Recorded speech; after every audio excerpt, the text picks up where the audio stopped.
नमस्कार साथियों, आज हम अध्ययन करेंगे ranking according to pay back period.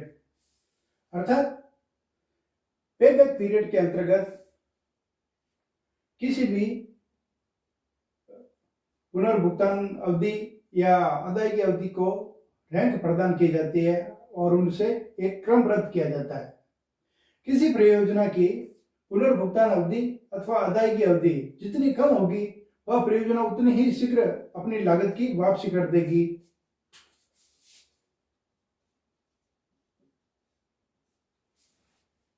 किसी परियोजना की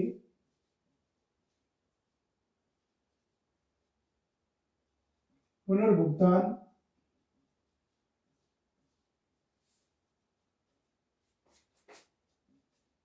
अवधि या अदायगी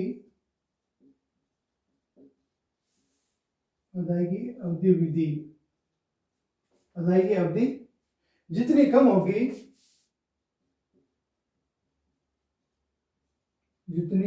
होगी वह क्या करेगी, वह परियोजना उतनी ही शीघ्र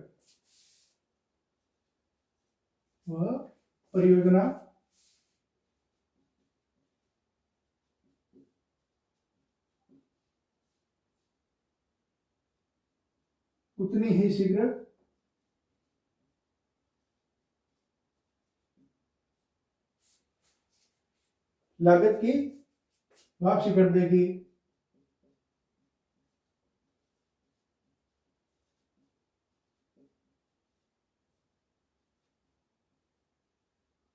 यानी अपन को जल्द से जल्द उसकी क्या होगी, कॉस्ट प्राप्त हो जाएगी। इसलिए जिस परियोजना की अदायगी अवधि उसके आर्थिक जीवन काल अथवा प्रबंध द्वारा निर्धारित अधिकतम अवधि से अधिक होती है तो उसे अस्वीकृत कर दिया जाता है, यानी जिसे कट ऑफ बिंदु कहते हैं। इसलिए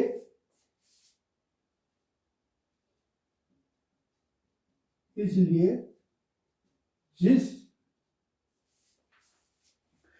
परियोजना की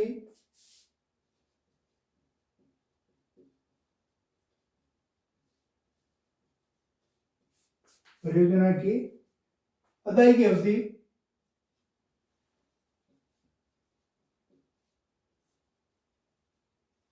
अवधि जितनी कम होती है, अदायगी अवधि उसके आर्थिक जीवन काल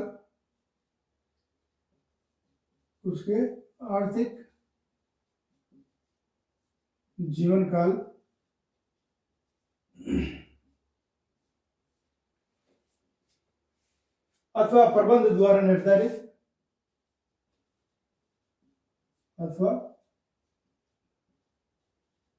प्रबंध द्वारा निर्धारित मैनेजमेंट बोर्ड जो निर्धारित करता है किसी परियोजना की अवधि, उस द्वारा निर्धारित अधिकतम अवधि प्रबंध बोर्ड क्या करता है,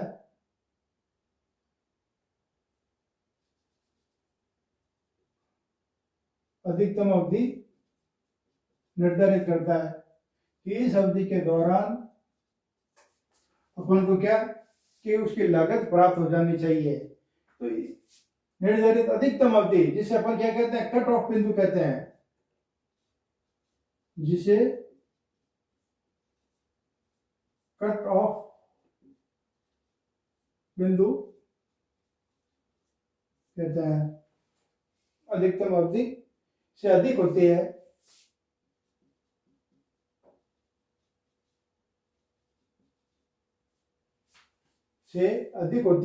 तो उसे अस्वीकृत कर दिया जाता है।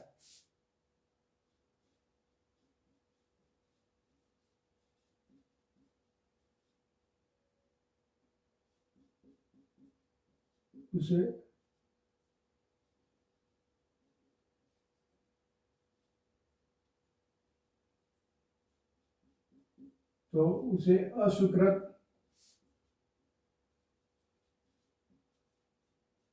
कर दिया जाता है।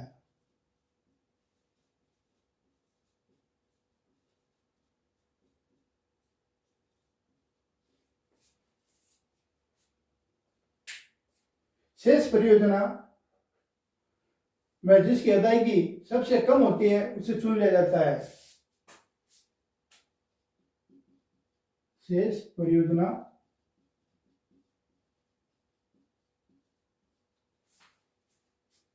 में जिसकी अदायगी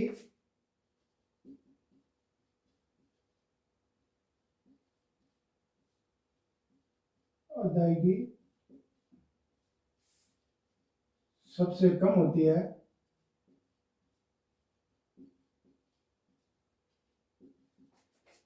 उसे चुन लिया जाता है।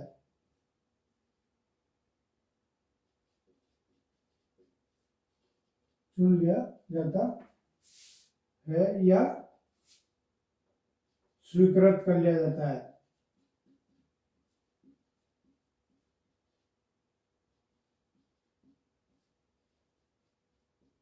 स्वीकृत कर लिया जाता है।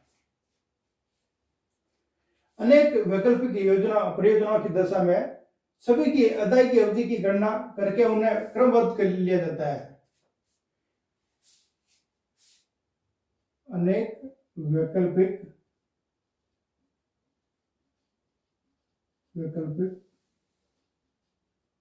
परियोजनाओं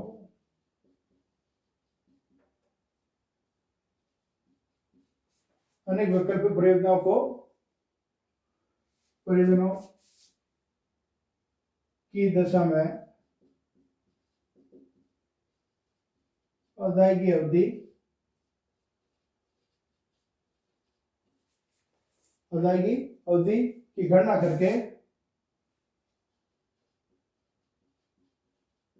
करके उसे क्रमबद्ध कर लिया जाता है।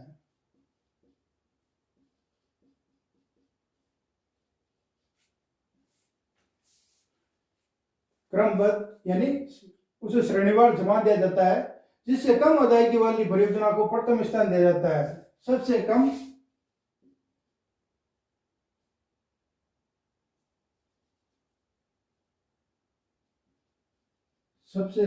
अदायगी अवधि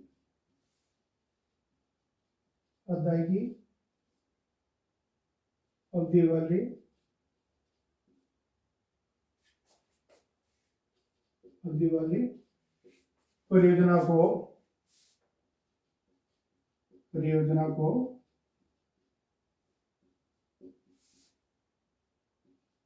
प्रथम स्थान दिया जाता है।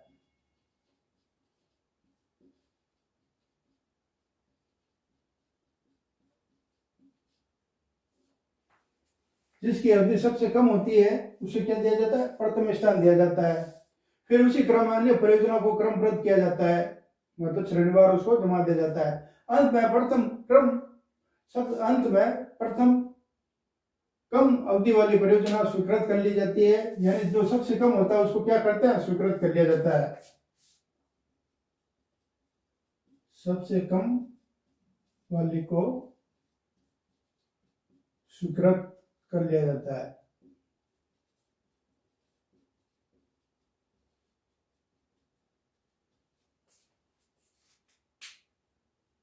अतः हम देखते हैं कि जिस परियोजना की अदायगी उसके आर्थिक जीवन काल अथवा प्रबंध द्वारा निर्धारित होती है, जो मैनेजमेंट बोर्ड है या उसका जीवन काल है, उसके आधार पर देखा जाता है और उसकी कट ऑफ बिंदु क्या होती है से अधिक होती है तो उसे अस्वीकृत कर लिया जाता है।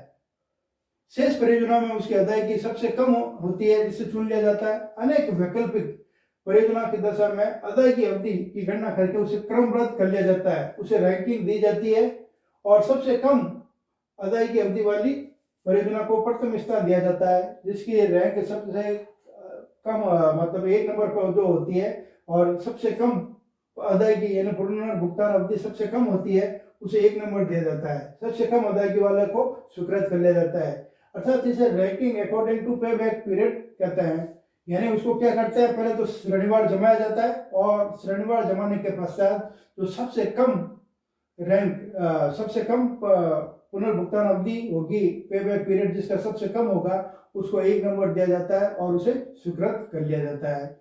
इसको हम कुछ एग्जाम्पल के साथ से समझने का प्रयास करेंगे। अब हम एक एग्जाम्पल लेते हैं। इस एग्जाम्पल में स्वतंत्र 5 विनियोग प्रस्तावों के संबंध में महत्वपूर्ण वित्तीय समूहों का सारांश निम्न है। ये follow in the summary of important financial data is respect of 5 independent investment proposal. अपन को 5 प्रपोजल दिए गए हैं।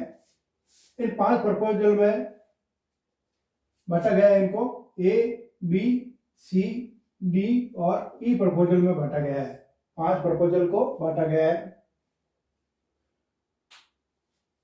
प्रश्न में अपन को दिया गया है इनिशियल इन्वेस्टमेंट, अर्थात इनिशियल आउटले दिया हुआ है।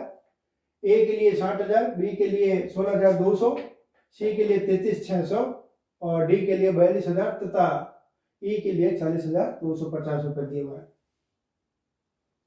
एनुअल कैश इनफ्लो, ये सब रुपीज में है।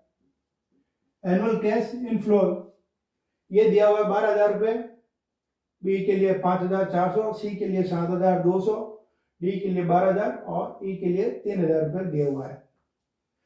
अपन को ज्ञात क्या करना है, पे बैक पीरियड अवधि के आधार पर प्रस्तावों को श्रेणीबद्ध कीजिए, यानी उनको रैंकिंग देनी है। Rank this proposal according to pay back period, pay back period के अनुसार उन्हें रैंकिंग देनी है।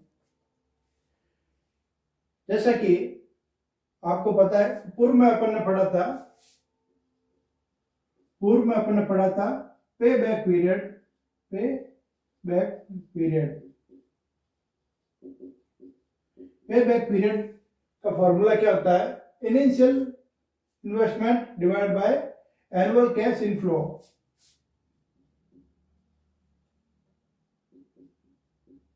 इनिशियल आउटले विल, यहाँ प्रश्न में आउटले दिया हुआ है, इसलिए इनिशियल आउटले अपॉन एनुअल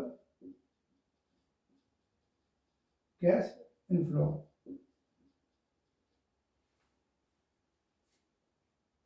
ये अपना फॉर्मूला है।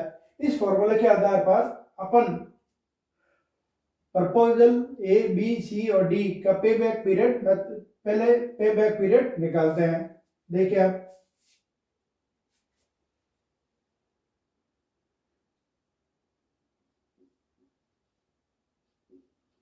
प्रपोजल ए के लिए निकालते हैं। ए के लिए, प्रपोजल ए के लिए पे बैक पीरियड निकालते हैं। इनिशियल आउटले कितना दिया हुआ है, इनिशियल आउटले कितना दिया हुआ है अपन को, इसमें 30,000 ने 60,000 रुपए दिया हुआ है। 60,000 divide by annual cash inflow कितना दिया हुआ है, 12,000 रुपए। 12,000 डिवाइड बाय 12,000 बराबर, ए के लिए 60,000 में 12 का भाग देंगे तो कितना आएंगे, 12 पंजे 60,000। ये क्या है, 5 ईयर्स। इसी प्रकार प्रपोजल बी के लिए कितना है, 16,200 रुपए डिवाइड बाय 5,400 रुपए।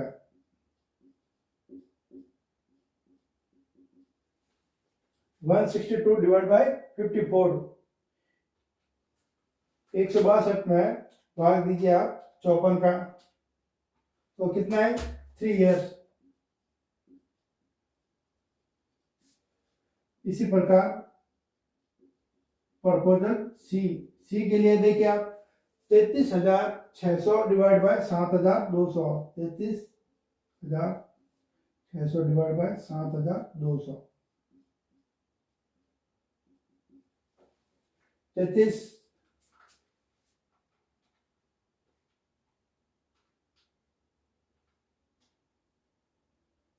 यह है लगभग 33,600 डिवाइड बाय 7,200, 4.66, 4.66 ईयर।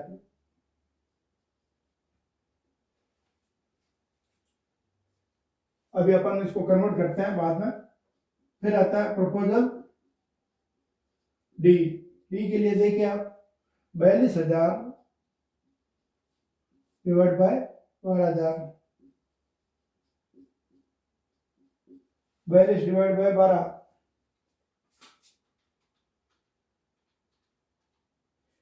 यह 3.5 ईयर।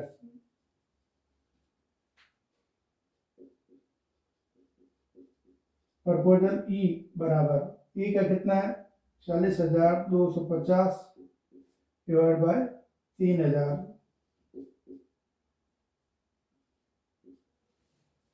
40,250 divide by 3,000, 13.41 year. ये अपन के पास क्या है, इनका पे बैक पीरियड का आ गया कि पे बैक पीरियड इनका कितने हिसाब से है। देखिए देखिए अपने पास दिया हुआ 4.66 ईयर, इसको अपन मंथ में कन्वर्ट कर सकते हैं। मंथ में कन्वर्ट करने के लिए क्या करना होगा, साल 1 year is equal to 12 month. एक साल में 12 महीने होते हैं, तो 0.66 इंटू 12 करते हैं। 0.66 इंटू 12 करने पर यह प्राप्त होता है अपन को 7.92, अर्थात इसे लिख सकते हैं 8 मंथ। तो ये क्या हुआ, इसे अपन ऐसे भी लिख सकते हैं 4 ईयर एंड 8 मंथ। इसी प्रकार से 3.5 ईयर, तो 0.5 को 12 से मल्टीप्लाई करेंगे तब अपन के पास क्या आएगा 6 मंथ। तो यहां लिख सकते हैं अपन 3 ईयर एंड 6 मंथ। इसी प्रकार 0.41 इंटू 12, देखो इसे भी मल्टीप्लाई करते हैं 0.41 इंटू 12, तो ये आया लगभग 4.92।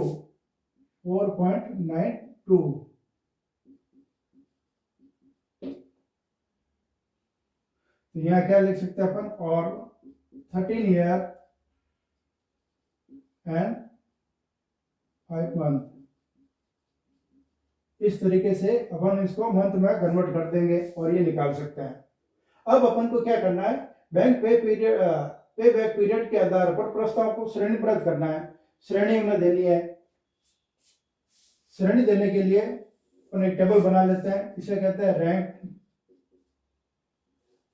एक में रैंक दे दिया अपन ने, दूसरे में अपन दे सकते हैं प्रपोजल ए, बी और सी, डी और ई प्रपोजल का ले लेते हैं। यहाँ पे बैक पीरियड भी दिया हुआ अपन के पास, इसलिए पे बैक पीरियड लेते हैं। पे बैक पीरियड और प्रपोजल।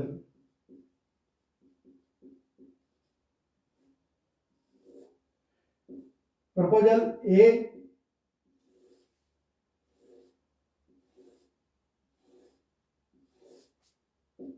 बी, सी, डी और ई, 5 प्रपोजल अपन को दिया हुआ है। पांचों प्रपोजल के पे बैक पीरियड कितना है, फर्स्ट का प्रपोजल ए का पे बैक पीरियड कितना है 5 ईयर, सेकंड का 3 ईयर,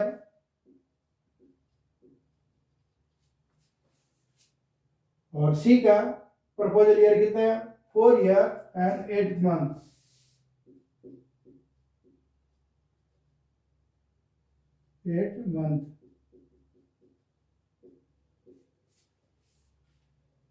डी का 3 ईयर 6 मंथ।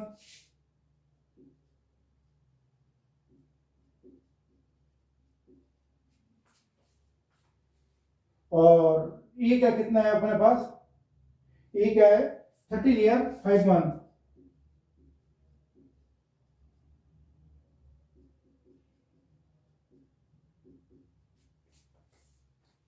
जैसा कि मैंने आपको बताया था कि रैंकिंग मेथड में, ranking according to pay back, इसमें रैंक दी जाती है उस प्रपोजल या पे बैक पीरियड में जिसकी अवधि पे बैक पीरियड सबसे कम होगा उसको 1 नंबर दिया जाएगा, रैंकिंग वहां से चालू की जाएगी।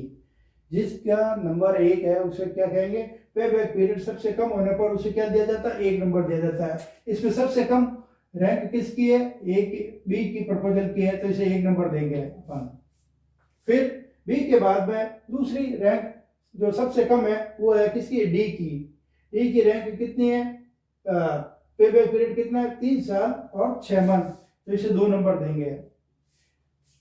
अब तीसरी रैंक सी को मिलेगी क्योंकि इसका पे बैक पीरियड 4 वर्ष और 8 मंथ है, अर्थात इसे 3rd रैंक देंगे। इसी प्रकार ए का 5 ईयर होने पर इसे 4th रैंक, और सबसे ज्यादा जो पे बैक पीरियड है वो किसका है, ई का है, अर्थात इसे 5 नंबर देंगे। अब अपन ने इसे रैंक प्राप्त कर दी है, पे बैक पीरियड के आधार पर प्रस्ताव को श्रेणीबद्ध करें, अपन ने इसे श्रेणीबद्ध कर दिया है और रैंक भी अपन ने इसे दे दी है। अब प्रश्न में पूछा भी जाता है कभी कभी कि रैंक के आधार पर बताइए किस प्रपोजल को प्रबंधक मंडल या कंपनी स्वीकार करेगी और किसे अस्वीकार करेगी। इस प्रश्न में अपन ऐसा आंसर लिखेंगे कि प्रपोजल बी का पे बैक पीरियड सबसे कम होने के कारण कंपनी इसे क्या करेगी, स्वीकृत कर लेगी। कंपनी इसे क्या करेगी, स्वीकृत करेगी। किसे करेगी, जिसकी रैंक सबसे कम है, यानी 1 नंबर पर रैंक है, तो उसको किया जाएगा पे बैक पीरियड कम होने के कारण इसको स्वीकृत कर लिया जाएगा। उसके पश्चात अगर किसी दूसरे प्रपोजल को लेना है तो वो किसको लेगा, डी को लेगा, और उसके पश्चात सी और डी, और लास्ट में लिया जाएगा ई को लिया जाएगा, क्योंकि एक ई का अस्वीकृत करने का या सबसे अंत में लेने का कारण उसका पे बैक पीरियड अधिक है, अर्थात जो लागत वसूल होती है वो सबसे कम पे बैक पीरियड बी के होने के कारण इसे तुरंत स्वीकृत कर लिया जाएगा।